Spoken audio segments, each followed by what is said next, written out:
سه تا از پرفروشترین فیلم‌های ترسناک. فیلم معروف ایت مربوط به سال 2017 با فروش 704 میلیون دلار یکی از موفق‌ترین فیلم‌های ترسناک شد.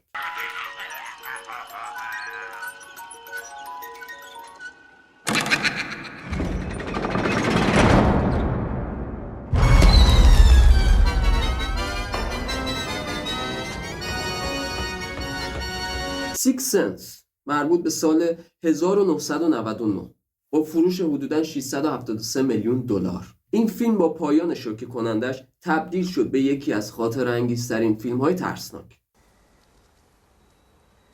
Standing next to my window.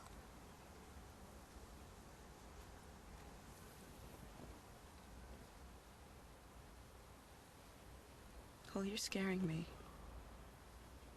They scare me too sometimes. I Am Legend مربوط به سال 2007 یک فیلم علمی تخیلیه، اما به خاطر فضای هیجان انگیزش و بقا در برابر موجودات ترسناک به یکی از هیجان انگیزترین فیلم‌های ترسناک تبدیل شد که حدوداً 585 میلیون دلار هم فروش داشته.